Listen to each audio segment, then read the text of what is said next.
अस्सलाम वालेकुम वरहमतुल्लाहि वबरकातुहू। रब्बिश रह ली सदरी व यस्सिर ली अमरी वाहलुल उक़दतम मिन लिसानी यफ़क़हुल क़ौली। कैसे हैं आप सब? अच्छा, तो आपने ओवरव्यू देखा होगा अकाउंटिंग बेसिक्स का। मैंने बहुत कोशिश की थी कि अच्छे तरीके से ज़रा सारी बातें एक्सप्लेन कर दूँ, लेकिन मुझे पता है वो 10% मैंने एक्सप्लेनेशन दी है, क्योंकि सारी बात ओवरव्यू में तो नहीं बताई जाती। वो तो सिर्फ एक ट्रेलर था आपके लिए। तो वही कहते हैं ना कि ट्रेलर है ये और फिल्म तभी बाकी है। तो ये जो अभी लेक्चर स्टार्ट होंगे एक्चुअल में, ये आपके जो है एक्चुअल फिल्म होगी, जिसमें आप अकाउंटिंग बेसिक समझेंगे, मजीद बेसिक समझेंगे आप चीज़ों को। तो सबसे पहले मैं इसका शुरू स्टार्ट कर रही हूँ बुक कीपिंग से। ठीक है, बुक कीपिंग पे मैं इतना ज़्यादा डिटेलिंग नहीं बताऊंगी, सिर्फ इतना आपको आपके लिए जानना इतना काफ़ी है कि एंटिटी एक एंटिटी है, उसके अंदर अकाउंटिंग रिकॉर्ड्स होते हैं और वहाँ पे हम फाइनेंशियल ट्रांजैक्शन को सिर्फ रिकॉर्ड करते हैं, अदरवाइज हम और कुछ भी नहीं कर रहे होते हैं। ये बात समझ में आई है कि हम एक एंटिटी की अकाउंटिंग रिकॉर्ड्स में ट्रांजैक्शंस को सिर्फ रिकॉर्ड करने का जो एक प्रोसेस होता है उसे हम बुक कीपिंग कहते हैं। अदरवाइज आप यूँ कह लो कि जो भी डेली बेसिस पे या जो आफ्टर 1 वीक या 2 वीक्स जितनी भी ट्रांजैक्शंस हो रही होती हैं, फाइनेंशियल ट्रांजैक्शंस हो रही होती हैं, उनको रिकॉर्ड करना बुक कीपिंग कहलाता है। उसके बाद आता है आपके पास डबल एंट्री बुक कीपिंग। क्या होता है डबल एंट्री बुक कीपिंग का? मतलब मैंने आपको अपने ओवरव्यू में बताया था कि जैसे हर चीज़ का एक नेगेटिव और पॉजिटिव इम्पैक्ट होता है, इसी तरह यहाँ पे भी डुअल बुक में आप क्या देखोगे, डबल एंट्री बुक कीपिंग में आप क्या देखोगे कि डबल एंट्री बुक कीपिंग में भी हमारा यही सीन होता है कि एक डेबिट होता है और एक चीज़ क्रेडिट होती है। ठीक है, एक डेबिट होती है और एक आपकी क्रेडिट होती है। इनके इर्द गिर्द जो है अगर कोई एक्सपेंस डेबिट हो रहा है तो उसके अगेंस्ट कैश जो है वो क्रेडिट हो रहा होगा। यानी आपने कोई एक्सपेंस किया है, डेबिट होगा, और आपने उसके अगेंस्ट में जो कैश देते हो अगले को, सामने वाले को जो कैश देते हो वो क्रेडिट होता है। ये इस एंट्री को बोलते हैं double entry book keeping. Next आपके पास आ जाता है अकाउंटिंग टर्म्स क्या होती हैं। अकाउंटिंग टर्म्स मैंने भी उसमें भी बताया था कि कैसा प्रोसेस होता है जिसमें आप रिकॉर्ड करते हो, ट्रांजैक्शंस को रिकॉर्ड करते हो, उसको क्लासीफाई करते हो, समराइज करते हो, फाइनेंशियल नेचर की जितनी भी इंफॉर्मेशन होती है और उसके अकॉर्डिंग अपना रिजल्ट जो है इंटरप्रेट करते हैं। इसको हम अकाउंटिंग कहते हैं। अकाउंटिंग क्या है? एक ऐसा प्रोसेस है जिसमें आप रिकॉर्डिंग कर रहे हैं, अपनी ट्रांजेक्शन्स को रिकॉर्ड कर रहे हैं, उसके बाद उनको क्लासीफाई करते हैं, समराइज करते हैं। समराइज यानी एक जगह पे पुट करते हैं अपनी जितनी भी आपकी ट्रांजेक्शन हैं, और उसके अकॉर्डिंग अपने रिजल्ट को इंटरप्रेट कर रहे होते हैं। आज जो आपके पास बात जानने वाली है वो ये है कि अकाउंटिंग की कितनी काइंड्स होती हैं। दो तरह की अकाउंटिंग होती है। एक वो जो फाइनेंशियल अकाउंटिंग है, यानी कि जो अभी आप पढ़ रहे हैं इसे हम फाइनेंशियल अकाउंटिंग भी कहते हैं। आप अपने कैफ लेवल में जब जाओगे तो आप FR1 FR2 वहां पे भी पढ़ोगे, जिसका अब आके जो है अकॉर्डिंग टू न्यू स्कीम जो है उनके नाम चेंज हो चुके हैं। तो उसे हम corporate reporting I think so, ठीक है, उसको हम बोलते हैं फाइनेंशियल अकाउंटिंग। एक आप पढ़ेंगे मैनेजरियल अकाउंटिंग। ठीक है, मैनेजरियल अकाउंटिंग जो है ये आपके कैफ लेवल में होगा, कैफ लेवल में है ये आपके इस अभी के पार्ट में नहीं है। आप कैफ लेवल में मैनेजरियल अकाउंटिंग को पढ़ेंगे। मैनेजरियल अकाउंटिंग में मैनेजरियल अकाउंटिंग पढ़ेंगे आगे, हम इसके बाद में देखते हैं क्या होता है। नेक्स्ट आपके पास आता है फाइनेंशियल अकाउंटिंग। जी, फाइनेंशियल अकाउंटिंग क्या होती है? फाइनेंशियल अकाउंटिंग स्टूडेंट्स आपको ये कहा जाता है कि ऐसी टर्म है जिसमें एक ऐसी टर्म है जिसमें आपकी जितनी भी बिजनेस ट्रांजैक्शंस हो रही होती हैं आप उनको रिकॉर्ड करते हैं, करते जाते हैं, यानी अकाउंटिंग रिकॉर्ड्स करते जाते हैं और इससे आपका एक सिस्टम बन जाता है और फिर आप उसको मेंटेन करके रखते हैं इसको पूरे एक अकाउंटिंग पीरियड के दौरान। ठीक है, यानी जैसे पूरा एक साल, यानी कि जनवरी से दिसंबर तक आप जाते हैं तो इस पूरे एक साल में जितनी भी ट्रांजैक्शंस हो रही हैं इसको आप रिकॉर्ड करते हैं। रिकॉर्ड करने के साथ साथ इसका एक सिस्टम बनता जाता है, यानी हर एक महीने का एक सिस्टम बनता जाता है। 3 महीनों का भी एक सिस्टम होता है, यानी कि जो रिकॉर्डिंग होती है वो की जाती है फाइनेंशियल बिजनेस ट्रांजैक्शंस को, या फिर दूसरी जितनी भी टर्म्स होती हैं फाइनेंशियल नेचर की, उनको रिकॉर्ड करते जाना, एक सिस्टम बन जाता है। और फिर उस सिस्टम के अकॉर्डिंग आप एक रिपोर्ट तैयार करते हो कि आया हमारे जो बिजनेस है, हमारी जो एंटिटी है उसकी फाइनेंशियल पोजीशन क्या है, यानी अभी वो किस स्टेज पे खड़ी है। हर महीने के बाद, यानी कि 1 महीना गुजरने के बाद भी जजमेंट होती है, 3 महीने के बाद भी जजमेंट होती है, 6 महीनों के बाद भी जजमेंट होती है कि आगे हमारी एंटिटी जो है वो किस तरफ जा रही है, प्रॉफिट की तरफ जा रही है, मोर प्रॉफिट क्रिएट कर रही है या लेस हो रहा है। ये जजमेंट जो है चलती रहती है, इस पे रिपोर्ट तैयार होती है। इसके अलावा आपने क्या करना होता है, फाइनेंशियल परफॉर्मेंस बतानी होती है एंटिटी की। ठीक है, वही बताया है कि फाइनेंशियल पोजीशन एंटिटी की, फाइनेंशियल परफॉर्मेंस एंटिटी की बतानी होती है, और उसको आप सारे को एक फाइनेंशियल स्टेटमेंट में इकट्ठा कर देते हैं और जो आपने स्टेक होल्डर्स को देना होता है। What do you mean by the stakeholders? Stakeholders किसे कहते हैं? स्टेक होल्डर्स जो हैं कहते हैं ऐसे होल्डर्स जिनका स्टेक बिजनेस के अंदर लगा होता है। लेट्स सपोज कि मैं इस काबिल नहीं थी कि मैं अपना एक बिजनेस खुद क्रिएट कर सकती, खुद ओपन कर सकती, तो मैं क्या करती हूँ कि मैं हर एक से जो है थोड़ा थोड़ा जो पैसे लेके मैं अपना एक बिजनेस स्टैब्लिश कर रही हूँ। वो जो जितने लोग मुझे पैसे दे रहे हैं वो उधार दे रहे हैं या मेरे साथ शेयरिंग कर रहे हैं, तो वो जो शेयर्स मुझसे ले रहे हैं, ठीक है, जिनका पैसा मेरे इन्वेस्टमेंट जिसे कहते हैं, इन्वेस्ट कर रहे हैं, उनको हम बोलते हैं स्टेक होल्डर्स। हर वो पर्सन जिसका स्टेक जो है, जिसका कुछ ना कुछ इन्वेस्टमेंट जो है बिजनेस के अंदर लगी होती है, जैसे कुछ लोग जो है वो शेयर्स, कंपनी के शेयर्स ले लेते हैं, ठीक है, तो उनको हम शेयर होल्डर्स बोलते हैं, उन्हें हम स्टेक होल्डर्स बोलते हैं। अब इसमें क्या होता है आपके पास, जो मैं आपको बता रही हूँ फाइनेंशियल अकाउंटिंग में क्या होता है, यानी एक अकाउंटिंग पीरियड के दौरान एंटिटी की जितनी भी फाइनेंशियल ट्रांजैक्शंस हो रही होती हैं, हम उन ट्रांजैक्शंस को रिकॉर्ड करते हैं, करते जाते हैं, और at the end of the accounting period हम उसको रिपोर्ट तैयार करके देते हैं। उसकी फाइनेंशियल परफॉर्मेंस, एंटिटी की फाइनेंशियल परफॉर्मेंस बताते हैं, किस में बताते हैं, फाइनेंशियल स्टेटमेंट में बताते हैं, और फिर हम उसको स्टेक होल्डर्स को दे देते हैं ताकि वो इसको जजमेंट कर सके, देख सकें, और उसके अकॉर्डिंग जो है वो डिसीजन ले सकें, आया कि उसने इस एंटिटी में मजीद इन्वेस्टमेंट करनी है या नहीं करनी, आया कि हमारी एंटिटी जो है वो प्रॉफिट की तरफ जा रही है, लॉस की तरफ जा रही है, या क्या उसकी सूरत हाल है, करंट पोजीशन उसकी क्या है, ठीक है। उसके बाद नेक्स्ट आपके पास आता है कॉस्ट एंड मैनेजमेंट अकाउंटिंग। ये मैंने आपको कहा था कि आपने ये कैफ लेवल में पढ़ना है। कॉस्ट यानी कि एक कॉस्ट सब्जेक्ट है, एक आपका BIA यानी कि बिजनेस इनसाइट एनालिसिस वाला, वो जब हमने कवर किया उस वक्त वो MFA में था, ठीक है। Cost and management accounting, cost and management accounting वो कहते हैं कि इसमें आपने ट्रांजेक्शन्स को रिकॉर्ड करना होता है और कम्युनिकेशन करनी होती है, यानी कि आप बताते हो economic information to the management को, ताकि वो उसके अकॉर्डिंग प्लानिंग कर सके, कंट्रोल कर सके और डिसीजन ले सके। यानी कि एक फाइनेंशियल अकाउंटिंग होती है। फाइनेंशियल अकाउंटिंग में आप अपने सारी जो एंटिटी की जो परफॉर्मेंस वगैरह होती है वो फाइनेंशियल स्टेटमेंट में आप उसको एक्सप्लेन करते हो और अपने स्टेक होल्डर्स यानी कि आउटसाइडर्स को देते हो, ठीक है।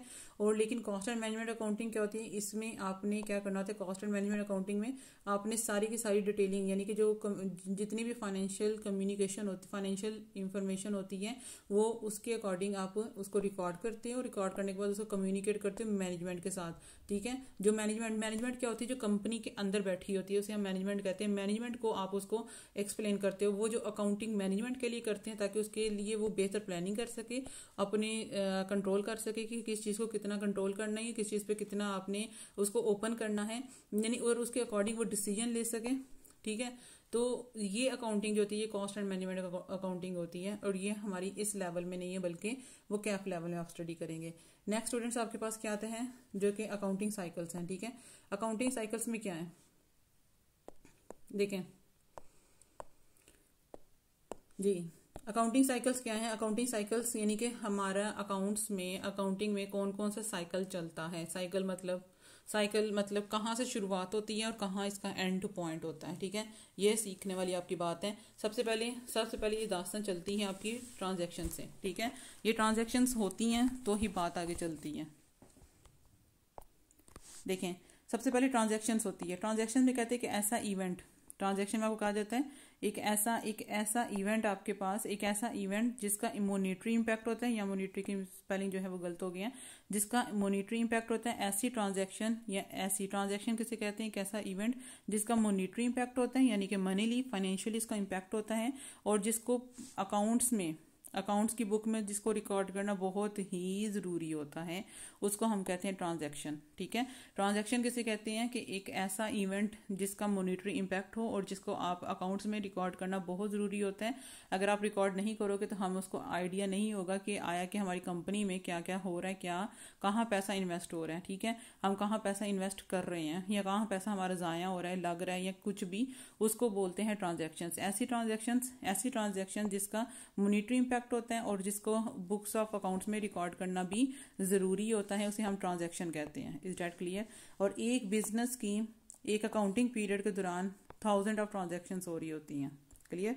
नेक्स्ट आते हैं सबसे पहले, उसके बाद आते हैं जब ट्रांजैक्शन तो हो गई हैं, ठीक है, ट्रांजैक्शन हो गई है, उसके बाद आता है कि आपने सबसे पहले उन ट्रांजैक्शंस को रिकॉर्ड कहाँ करना होता है, वो होता है हमारे बुक्स ऑफ प्राइमरी एंट्री, यानी कि हम अपने अकाउंट्स को, हमारी अपनी ट्रांजैक्शन को किस तरफ रिकॉर्ड करते हैं, सबसे पहले हम उसको किधर पुट करते हैं, वो होता है बुक्स ऑफ प्राइमरी एंट्री, यानी कहाँ उसकी सबसे पहले एंट्री होती है। ओके, कहाँ उसकी सबसे पहले एंट्री होती है, अब उसको देखते हैं। कहते हैं this is the first place where the transaction are recorded according to the type of transaction. Depend करता है कि हमारी ट्रांजैक्शन की टाइप कौन सी है। एक्सपेंस है, क्या हमने कोई एक्सपेंस किया था, उसके अगेंस्ट हम कैश पे कर रहे हैं, क्या हम रेंट पे कर रहे हैं, क्या हम रेंट इनकम हम रिसीव कर रहे हैं, इनकम है हमारी, या एसेट्स, हम कोई एसेट बाय की है, या हम लाइबिलिटीज़ हैं। ये जो ट्रांजैक्शंस होती हैं, ट्रांजैक्शन की टाइप के अकॉर्डिंग ट्रांजैक्शंस को उसके अकाउंट्स में ही पुट करना। फिर सुनिएगा स्टूडेंट्स, यानी आया कि हमारी ट्रांजैक्शन जो है वो एक्सपेंस से रिलेटेड है, आया कि हमारी ट्रांजैक्शन जो है वो इनकम से रिलेटेड है, आया हमारी ट्रांजैक्शन जो है कोई एसेट बाय करने से रिलेटेड है, डिपेंड करता है। ठीक है, ये क्या बात है, ये डिपेंड करता है हमारी ट्रांजैक्शन किसके अकॉर्डिंग हो रही है। ठीक है, और उसके अकॉर्डिंग इस ट्रांजैक्शन, यानी कि इस हमारी ट्रांजैक्शन के अकॉर्डिंग हमने उन अकाउंट्स में ट्रांजैक्शन को पुट करना होता है। इसको बोलते हैं बुक्स ऑफ प्राइमरी एंट्रीज। ठीक है, उसके बाद आपने करना होता है लेजर्स। लेजर्स कहते हैं ट्रांजैक्शन को पकड़ो, यानी जो आपकी ट्रांजैक्शंस हुई हैं उनको पकड़ो और उनको एंटर कर दो appropriate accounts in the ledger उनके अलग अलग लेजर्स ओपन कर दो। लेजर्स क्या होते हैं, लेजर इस तरह हमारे ओपन होते हैं ऐसे करके। ठीक है, ये हमारे लेट्स सपोज कि ये एक्सपेंस का लेजर है, तो हम इधर लिखते हैं कि रेंट एक्सपेंस। अगर ये इनकम का होगा तो हम रेंट इनकम जो है उसका ओपन कर देंगे। ये हमारी साइड जो है डेबिट होती है, ये हमारी साइड जो है क्रेडिट होती है, इसे हम लेजर्स कहते हैं। ठीक है, उसके बाद ट्रायल बैलेंस कहते हैं ये एक लिस्ट बनती है आपकी। List of balance can be extracted from the ledgers and this list is called the trial balance. यानी कि ट्रायल बैलेंस क्या है, ट्रायल बैलेंस में आपकी एक लिस्ट बनती है, लंबी सी लिस्ट बनती है, यानी कि ये लेजर्स हैं, लेजर से सारी अमाउंट्स वगैरह निकाल के आपने ट्रायल बैलेंस में पुट करनी होती है। वहाँ पे आपके पास 3 कॉलम बनते हैं। ये हमारी क्रेडिट साइड होती है इस तरह, ये हमारी डेबिट साइड होती है। ठीक है, और यहाँ पे हमने उन सारे की डिटेलिंग लिखी होती है कि आया कि हमने कहाँ कहाँ क्या क्या इन्वेस्ट किया है। ठीक है, यहाँ पे आपने डिटेल लिखनी होती है, यहाँ आपने डेबिट और क्रेडिट बताना होता है, ये डेबिट है और ये क्रेडिट आपने टर्म बतानी होती है, इसे हम ट्रायल बैलेंस कहते हैं। ठीक है, उसके बाद इस ट्रायल बैलेंस से सारी अमाउंट, ये डेबिट और क्रेडिट साइड जो है वो इक्वल होना ज़रूरी है। ये मैं अपने एरर ऑफ करेक्शन में ये बातें बता चुकी हूँ, करेक्शन ऑफ एरर्स में ये बातें उधर बताई भी हैं। खैर आप उधर जाएंगे तो आपको मजीद क्लियर भी हो जाएगा, जिसमें हमारे ट्रायल बैलेंस के डेबिट साइड और क्रेडिट साइड का इक्वल होना ज़रूरी होता है। ठीक है जी। नेक्स्ट स्टूडेंट्स, हमारा क्या होता है, हम उसके बाद क्या होता है, जब हमारी डेबिट और क्रेडिट साइड ट्रायल बैलेंस में इक्वल होती है, हम उस फिगर्स को पकड़ते हैं फाइनेंशियल स्टेटमेंट में, उन ट्रायल बैलेंस से हम फिगर्स पकड़ते हैं और उसको हम फाइनेंशियल स्टेटमेंट में एडजस्ट करवाते हैं। ठीक है, कब एडजस्ट करवाते हैं, हम पीरियड एंड पे, accounting at the end of accounting period, यानी कि अपने साल के एंड पे हम उन सारी फिगर्स को पकड़ते हैं और फाइनेंशियल स्टेटमेंट में एडजस्ट करवाते हैं और हमारी इस तरह फाइनेंशियल स्टेटमेंट जो है वो तैयार हो जाती है। मेरा ख्याल में कि ये अकाउंटिंग साइकिल्स आपको सारे के सारे क्लियर है। ये सारा मैं आपको एक जनरली बातें फिर से बता रही हूँ, हर वो स्टूडेंट्स के लिए जिसका जो है साइंस बैकग्राउंड है पीछे से, उसका मैं ये सारी टर्म्स बता रही हूँ कि बुक कीपिंग क्या है, अकाउंटिंग क्या है, अकाउंट्स में ये अकाउंट्स चलता कहाँ से, यानी कि स्टार्टअप कहाँ से इसका होता है। तो इसका स्टार्टअप हमने देख चुके हैं कि ट्रांजैक्शन से होता है, उसके बाद उसकी एंट्री की जाती है, फिर आपने इसको लेजर्स में पुट करना है, लेजर से आप ट्रायल बैलेंस में लेके जाना होता है और ट्रायल बैलेंस से आपने फाइनेंशियल स्टेटमेंट जो है वो बनानी होती है और वही फाइनेंशियल स्टेटमेंट जो है वो आगे हम स्टेक होल्डर्स को देते हैं कि ये लें जी, ये हमारी कंपनी की ये सूरत हाल चल रही है। ठीक है, मेरा ख्याल है कि ये सारा ओवरव्यू है ये भी अभी फिलहाल आपका, कि जो मैंने आपको क्लियर कर दी है। जी स्टूडेंट्स, आगे देखिएगा, हमारे पास आता है बिजनेस ट्रांजैक्शन। ठीक है, बिजनेस ट्रांजैक्शन मैंने आपको एक्सप्लेन किया था। बिजनेस ट्रांजैक्शन क्या होता है, बिजनेस ट्रांजैक्शन एक ऐसी ट्रांजैक्शन होती है जिसमें 2 पार्टीज जो है वो इन्वॉल्व होती हैं। ठीक है, एक ऐसी ट्रांजैक्शन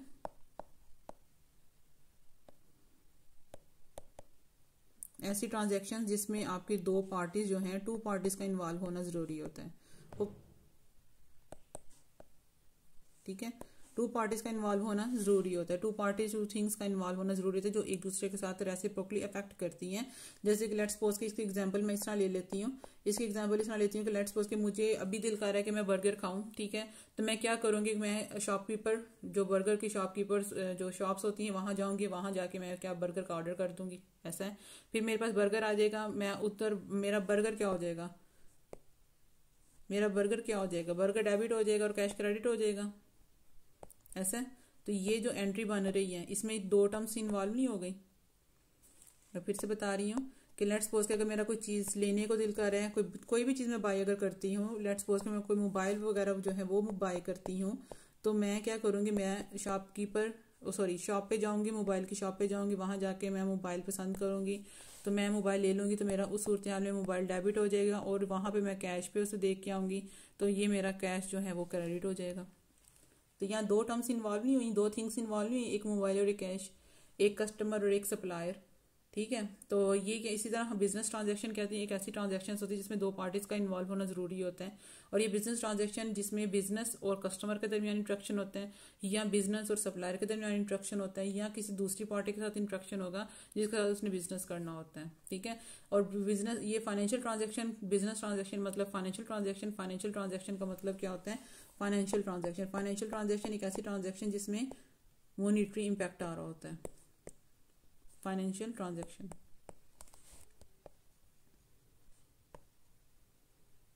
ठीक है। फाइनेंशियल ट्रांजेक्शन क्या होता है जिसमें मॉनिटरी इम्पैक्ट आ रहा होता है, उसे हम फाइनेंशियल ट्रांजेक्शन बोलते हैं।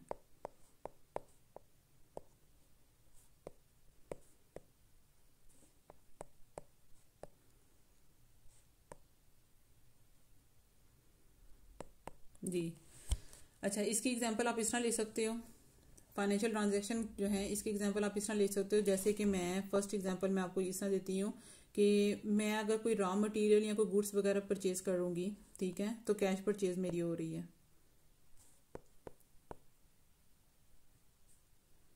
कैश परचेज हो रही है आपकी of raw material,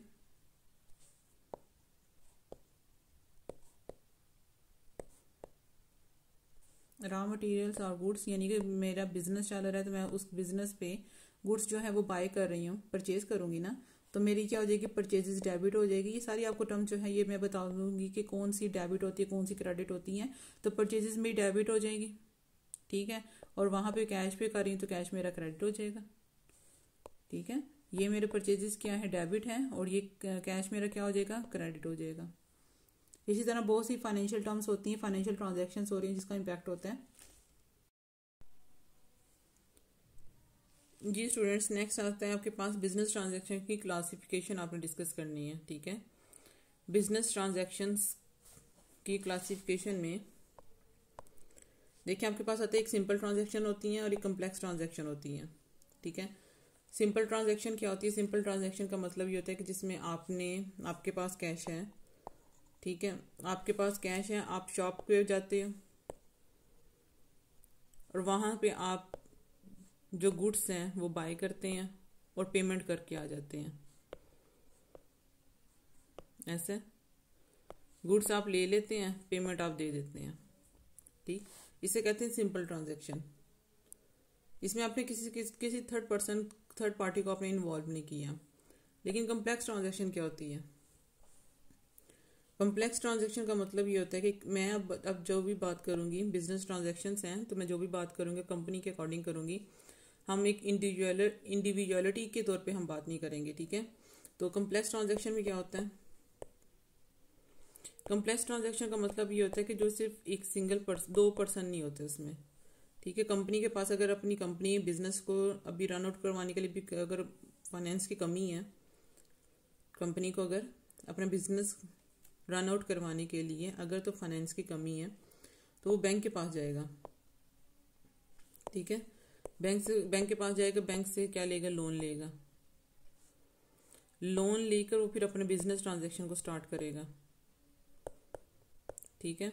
business transaction कैसे स्टार्ट करेगा, लेट्स सपोज कि वो सप्लायर से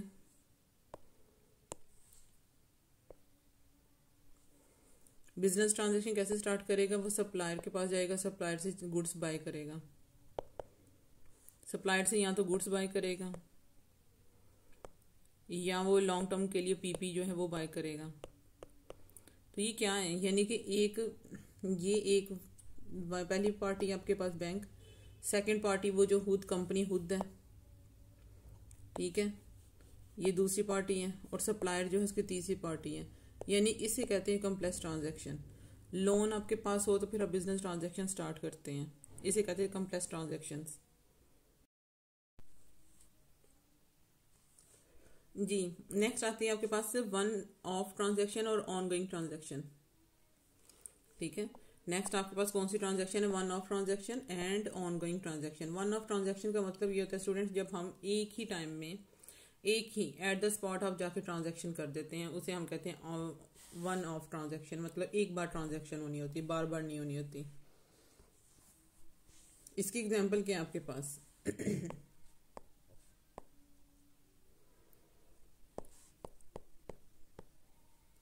ऑनगोइंग ट्रांजैक्शन की एग्जांपल आपके पास इस तरह आती है, जैसे अगर आपने लैंड जो है लैंड या बिल्डिंग बाय करते हैं, ठीक है, तो आपने एक दफ़ा जाके पेमेंट करनी है और वहाँ आपने क्या ले लेना है, लैंड बिल्डिंग जो है ये बाय कर लेनी है। इसे आप इसको कहते हैं ऑन गोइंग नहीं, वन ऑफ ट्रांजैक्शन इसे कहते हैं, इसे वन ऑफ ट्रांजैक्शन कहते हैं। मैंने वन ऑफ ही लिखना था, इसे वन ऑफ ट्रांजैक्शन कहते हैं। ठीक है, ऑनगोइंग ट्रांजैक्शन किसे कहते हैं? ऑनगोइंग ट्रांजैक्शन का मतलब ये होता है कि जो आप हर महीने आपने वो ट्रांजैक्शन करनी है, जो हमारी डेली हमारी आंखों दिखे एग्जांपल्स हैं। जैसे आप इलेक्ट्रिसिटी बिल जो है वो आप हर मंथ जो है वो पे करते हैं, ऐसा इलेक्ट्रिसिटी बिल जो है आप हर मंथ जो है वो पे करते हैं।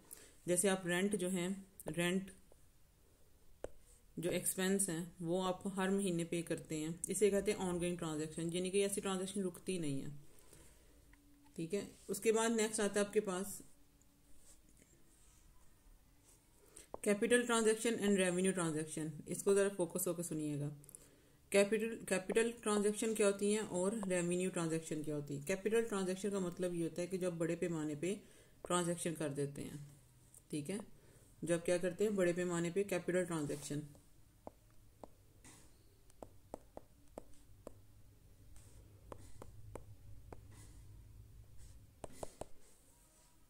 जी स्टूडेंट्स, हम पढ़े थे कैपिटल ट्रांजैक्शन के बारे में। देखिए कैपिटल ट्रांजैक्शन किसे कहते हैं, यानी कि ऐसी ट्रांजैक्शन जिसमें हम एक बार ही ट्रांजैक्शन करेंगे, मतलब एक बार ही उसकी परचेज करेंगे। जैसे कि अगर आपने लैंड परचेज करनी है, आपने बिल्डिंग परचेज करनी है, आप वन टाइम परचेज करते हो, उसको कहते हैं जो एक ऐसी ट्रांजैक्शन जो एक लंबे अरसे तक आपके साथ रहे। ठीक है, कैपिटल ट्रांजैक्शन कैसी है कि एक ऐसी ट्रांजैक्शन जो कि लंबे अरसे तक लॉन्ग टर्म नेचर की होती है और वो लंबे अरसे तक आपके साथ रहती है, उसे हम क्या कहते हैं, लॉन्ग टर्म नेचर। ठीक है, और इसको हम बोलते हैं कैपिटल ट्रांजैक्शन। जैसे कि आप क्या बाय कर रहे हो, आप लैंड बाय कर रहे हो, क्या बाय कर रहे हो, आप लैंड बाय कर रहे हो, लैंड बाय कर रहे हो, या अगर आप उसको बिल्डिंग बाय कर रहे हो, ठीक है, तो ये एक लंबे अरसे तक आपके साथ रहती हैं, इसे हम बोलते हैं कैपिटल ट्रांजैक्शन। और एक ट्रांजैक्शन क्या होती है, साथ में इसके क्या लिखा हुआ था, एक कैपिटल ट्रांजैक्शन होती है, एक रेवेन्यू ट्रांजैक्शन होती है। रेवेन्यू ट्रांजैक्शन का मतलब होता है जो शॉर्ट टर्म के लिए होती है। ठीक है, ये कैपिटल ट्रांजैक्शन थी, अब हम पढ़ने लगे जो है रेवेन्यू ट्रांजैक्शन। ठीक है, रेवेन्यू ट्रांजैक्शन क्या होता है, रेवेन्यू ट्रांजैक्शन के बारे में आपने ये देखना है कि वो जो शॉर्ट टर्म होती है, ठीक है, शॉर्ट टर्म जो नेचर की जो ट्रांजैक्शन होती है, शॉर्ट टर्म नेचर की जो ट्रांजैक्शन होती है उसे हम कहते हैं, उसे हम क्या कहते हैं, शॉर्ट टर्म नेचर की जो ट्रांजैक्शन होती है उसे हम कहते हैं रेवेन्यू ट्रांजैक्शन। जैसे कि आप डेली बेसिस पे कोई ना कोई चीज़ बाय करते हो, गुड्स बाय करते हो, परचेज करते हैं या सेल करते हैं। ठीक है, ये शॉर्ट टर्म होती है, यानी आपके बिजनेस ऑपरेशंस को कंटिन्यू रखने के लिए डेली बेसिस पे जो परचेज होती है, सेल होती है, वो हमारी रेवेन्यू ट्रांजैक्शन होती है, उसे हम कहते हैं रेवेन्यू ट्रांजैक्शन। और एक ट्रांजैक्शन ऐसी ट्रांजैक्शन होती है जो कि लंबे अरसे तक होती है और वो आपके पास रहती है। लेट्स सपोज कि मैंने कोई मशीन बाय करनी है, जैसे कि मैं अगर कोई ट्रेडमिल बाय करना चाह रही हूँ, ठीक है, ये जो भी रिसेंटली मेरा यही है कि विश है कि मैं ट्रेडमिल बाय करूँ। अब मैं ट्रेडमिल बाय करना चाह रही हूँ, तो मैं अगर वो बाय करूंगी तो इट मीन्स कि वो मेरी कैपिटल ट्रांजैक्शन होगी, वो लंबे अरसे तक मेरे साथ चलती रहेगी। ठीक है, लेकिन अगर मैं कोई आम कोई चीज़ बाय करना चाहती हूँ, जैसे कोई आम डेली बेसिस पे कोई बाय करना चाहती हूँ या सेल करना चाहती हूँ, वो मेरी जो रूटीन वाइज होंगी वो मेरी रेवेन्यू ट्रांजैक्शन होंगी, ठीक है, जो शॉर्ट टर्म नेचर के लिए होती हैं। नेक्स्ट आपके पास आता है, नेक्स्ट ट्रांजैक्शन की जो टाइप आती है वो क्या है हमारे पास, कैपिटल एक्सपेंडिचर होती है, और एक कैपिटल एक्सपेंडिचर होती है और एक रेवेन्यू एक्सपेंडिचर होती है, ठीक है। एक कैपिटल एक्सपेंडिचर है और एक आपके पास क्या है, एक आपके पास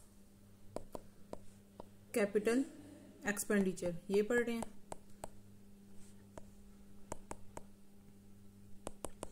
जी, कैपिटल एक्सपेंडिचर एक ऐसी एक्सपेंडिचर्स होती हैं जो लॉन्ग टर्म एसेट्स को इम्प्रूव करने के लिए या उनको एक्वायर करने के लिए हम उसे करते हैं, एक्सपेंस करते हैं। कैपिटल एक्सपेंडिचर ऐसे एक्सपेंडिचर, एक्सपेंडिचर का मतलब होता है एक्सपेंसेस करना,